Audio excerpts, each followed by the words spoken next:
এবং এবার কিন্তু বিজেপির সঙ্গে একটা সরাসরি সংঘাত পর্বের দিকে এগোচ্ছে। দেশের রিক্রুটমেন্ট বোর্ড, সেই রিক্রুটমেন্ট বোর্ডকে কিন্তু প্রশ্নের মুখে ফেলে দিয়েছে সিজেপি। বিজেপি প্ল্যান করছে কি, বিজেপি নির্বাচিত প্রতিনিধি বেশি আসবে, তাহলে দীর্ঘ সময় দেশের শাসন ব্যবস্থায় থাকতে পারে ভারতীয় জনতা পার্টি।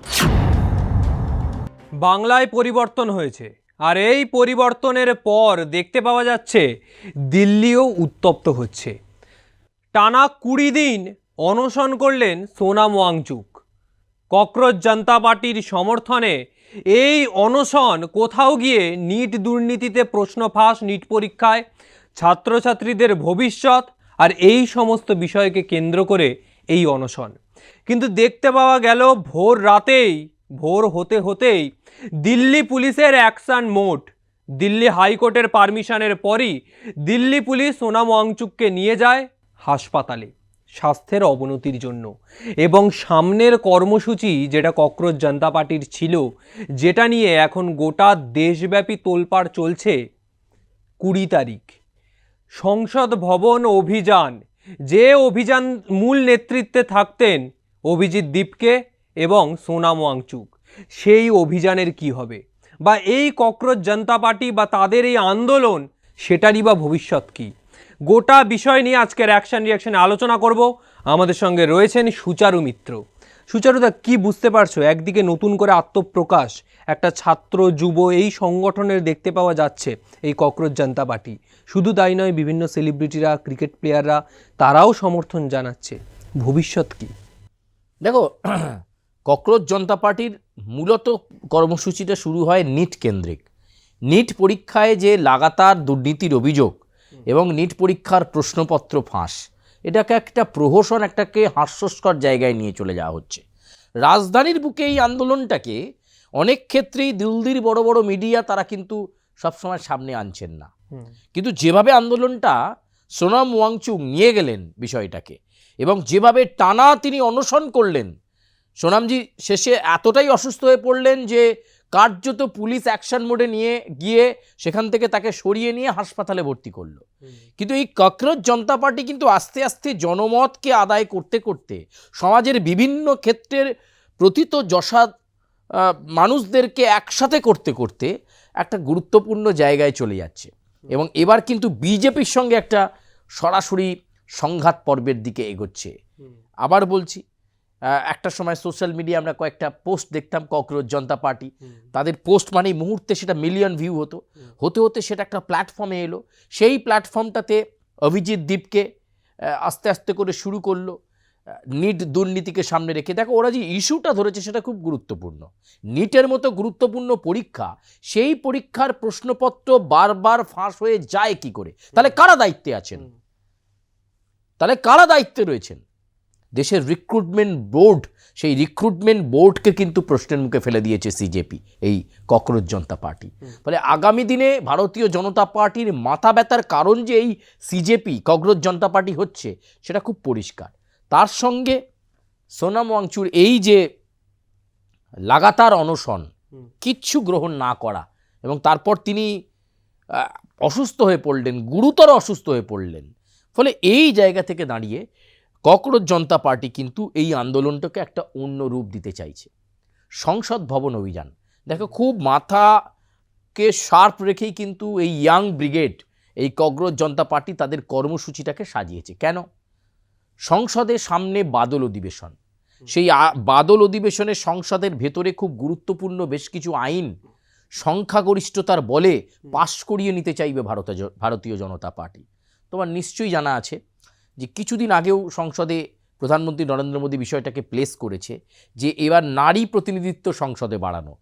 আসলে অনেকে বলছেন ঘুরিয়ে লোকসভার আসন সংখ্যা বাড়াতে চাইছে বিজেপি, অর্থাৎ আসন সংখ্যা 800-900 নিয়ে চলে যেতে চাইছে নারী প্রতিনিধিত্বকে সামনে রেখে। তাহলে আমার বড় লার্জার প্ল্যান করলে কি হবে? যত বেশি আসন, যে সমস্ত রাজ্যে বিজেপির দাপট বেশি আছে, এই যেমন ধরো উত্তরপ্রদেশ বা অন্যান্য রাজ্য, সেই সমস্ত রাজ্যে যদি আমি 10টা-15টা করে সিট বাড়িয়ে দিই, সেখান থেকে বিজেপি প্ল্যান করছে কি, বিজেপি নির্বাচিত প্রতিনিধি বেশি আসবে, তাহলে দীর্ঘ সময় দেশের শাসন ব্যবস্থায় থাকতে পারবে ভারতীয় জনতা পার্টি। ফলে এরকম একটা বিল আসতে চলেছে, সেই বিল নিয়ে সংসদের ভেতরে আলোচনা হবে। এবং এবারের এই বাদল অধিবেশন অত্যন্ত গুরুত্বপূর্ণ হবে। আরও বেশ কয়েকটা গুরুত্বপূর্ণ বিল আছে যেগুলো মেজরিটির অভাবে সেভাবে করাতে পারেনি বিজেপি। কিন্তু এবার দেখতে পাচ্ছ এই বঙ্গ তৃণমূলের সাংসদরাই তারা তৈরি করলেন এনসিপিআই।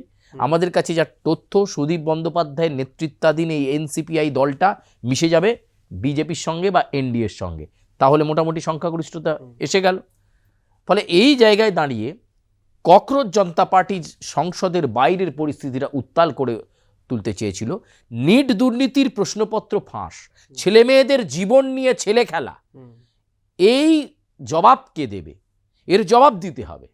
এই বিষয়টাকে নিয়ে কিন্তু তারা একটা গেরিলা কায়দায় আন্দোলনকে অন্য মাত্রায় রাখতে চাইছে। আমি তোমাকে নিঃসন্দেহে বলছি, অভিজিৎ দীপকের যা ফেশিয়াল এক্সপ্রেশনস এবং ইয়াং ব্রিগেডকে যেভাবে দেখা যাচ্ছে, সোনাম ওয়াংচুকের এই অসুস্থ হওয়ার পর তারা কিন্তু আন্দোলনটাকে আরও অন্য মাত্রায় নিয়ে যাবে। তারা কিন্তু গুটিয়ে যাবে না, অন্তত সেই ছবিটা আমাদের কাছে স্পষ্ট হতে শুরু করেছে। ফলে এই মুহূর্তে দেশের আন্দোলন বা মুভমেন্টের দিকে যদি তাকাও, তাহলে তুমি খানিকক্ষণ আগে অফ দ্য ক্যামেরা কথা হচ্ছিল যে বেশ কয়েকটা বিশ্ববিদ্যালয়েও, আমাদের এই পশ্চিমবঙ্গের বেশ কয়েকটা বিশ্ববিদ্যালয় ককরোচ জনতা পার্টির এই আন্দোলনকে সমর্থন করছেন। কারণ শিক্ষিত পরিশীলিত ছেলেমেয়েরা চায় যে তাদের কেরিয়ার ঠিক পথে চলুক। বিভিন্ন যে গুরুত্বপূর্ণ পরীক্ষা, যে পরীক্ষাগুলো দিয়ে তারা জীবনের কেরিয়ারের খুব গুরুত্বপূর্ণ মুভমেন্টে প্রবেশ করবে, নিট তার মধ্যে অন্যরকম। সবচেয়ে মেধাসম্পন্ন ছেলেমেয়েরা নিট পরীক্ষা দেয়। ফলে সেখানেই যদি প্রশ্নপত্র ফাঁস হয়, প্রশ্নপত্র নিয়ে দুর্নীতি হয়, নিট নিয়ে কেলেঙ্কারি হয়, প্রত্যেকবার এই বিষয়টা হয়ে চলেছে। ফলে এই আন্দোলনটাকে কিন্তু দেশের অনেক ছাত্র সমাজ, তুমি খানিকটা আগে বলছিলে বোধহয় বামপন্থীরাও ককরোচ জনতা পার্টির এই যে মুভমেন্ট, সিজেপির এই মুভমেন্টটাকে সমর্থন করছে। SFI, student federation of India, আর democratic federation of India DYFI, তারাও সমর্থন করছে। আমি বলছি এই সংখ্যাটা আরও বাড়বে। বিভিন্ন ইউথ সংগঠন তারা কিন্তু ককরোচ জনতা পার্টির এই আন্দোলনকে সমর্থন করবে। ফলে নিট কেলেঙ্কারি নিয়ে, নিট দুর্নীতি নিয়ে ভারতীয় জনতা পার্টিকে কঠিন প্রশ্নের মুখে পড়তে হবে, সরকারকে কঠিন প্রশ্নের মুখে পড়তে হবে, রিক্রুটমেন্ট বোর্ডকে কঠিন প্রশ্নের মুখে পড়তে হবে। একদমই সুচারুদ, এই জায়গায় আর একটা প্রশ্ন রাখবো। কিছুদিন আগে আমরা দেখলাম নেপালে জেনজি আন্দোলন, বাংলাদেশের সরকার পতন, একেবারে প্রতিবেশী দেশ, সেই জায়গায় দাঁড়িয়ে আজকে ককরোচ জনতা পার্টির এই যে আত্মপ্রকাশ, সেখানে মূলত বলা যায় বিজেপি বিরোধী সমস্ত শক্তি তারা এটাকে সমর্থন করছে।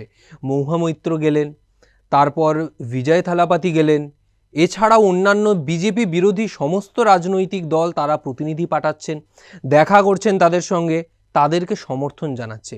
কোথাও কি ভারতের অবস্থান আগামী সময় গিয়ে নেপাল বা বাংলাদেশের মতো হতে চলেছে? কি মনে হচ্ছে?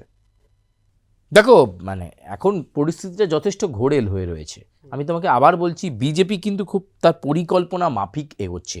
এক দেশ এক ভোট, 2029-এর লোকসভা ভোট, সেই সময় এক দেশ এক ভোট করে নিতে চাইছে। এখন বিজেপির মাথায় ওইটাই ঘুরছে যে সংসদের বাদল অধিবেশনে আমি এই বিষয়টাকে পাশ করালেই আমি তোমাকে দায়িত্ব নিয়ে বলছি, এই পশ্চিমবঙ্গেও আবার বিধানসভা ভোট হবে 3 বছরের মধ্যে। সেই পরিস্থিতি তৈরি হবে কিন্তু এক দেশ এক ভোট হলে। ফলে এই জায়গায় দাঁড়িয়ে তারা কিন্তু এই জেনজির যে আন্দোলনের কথা বলছো, বা ককরোচ জনতা পার্টির যে আন্দোলনের কথা বলছো, যাদেরকে বিভিন্ন রাজনৈতিক দলও সমর্থন করছে বা কেউ কেউ প্রতিনিধি পাঠাচ্ছে, সেখানে কিন্তু এই বিষয়টাকে আপাতত খুব একটা গুরুত্ব দিতে চাইছে না, বা গুরুত্ব দিচ্ছি না এমনটা দেখাচ্ছে বিজেপি। আসলে তাদের মেন লক্ষ্য ওটা, আগে সেই বিলটাকে পাশ করানো, তারপর এই বিষয়টা। কিন্তু ততক্ষণে আমি তোমায় বলছি, এই ককরোচ জনতা পার্টির আন্দোলন একটা অন্য রূপ নিয়ে নেবে। সোনাম ওয়াংচুকে অসুস্থ হওয়ার পর ক্ষিপ্ত হয়ে গেছে ইয়াং ব্রিগেড। তারা প্রশাসনের উদাসীনতা নিয়ে প্রশ্ন তুলছে, নিট কেলেঙ্কারি নিয়ে প্রশ্ন তুলছে। ফলে এটার জন্য কিন্তু রাজধানীর বুকে শুধু নয়, গোটা দেশে যথেষ্ট বেগ পেতে হবে ভারতীয় জনতা পার্টি এবং তার সরকারকে। একদমই আগামী সময় এখন দেখার ককরোচ জনতা পার্টির আন্দোলন কোন পর্যায়ে পৌঁছায়। কারণ বহু নেতৃত্ব যারা আজকে ক্ষমতায় নেই, বা বলা যায় ক্ষমতায় আছেন কিন্তু বিরোধী আসনে, তারাও কিন্তু সমর্থন করছে। আবার মূলত বলা যায় বিজেপি বিরোধী রাজনৈতিক দলগুলির একটা সমর্থন পাচ্ছে এই ককরোচ জনতা পার্টি। বিজেপিরও প্রতিক্রিয়া আসছে, কখনো বলা হচ্ছে আমেরিকার ফান্ডিংয়ে চলছে, আবার কখনো বলা হচ্ছে চীনের ফান্ডিংয়ে চলছে। কিন্তু আগামী সময় এই ককরোচ জনতা পার্টির ভবিষ্যৎ কোন জায়গায় দাঁড়ায় সেদিকে নজর থাকবে। আজকের মতো বিদায় নিচ্ছে অ্যাকশন রিয়াকশন থেকে। ভিডিওটা ভালো লাগলে অবশ্যই লাইক কমেন্ট করবেন, চ্যানেলটি সাবস্ক্রাইব করবেন, আপনাদের মতামত জানাবেন। দেখা হবে পরের ভিডিওতে। নমস্কার।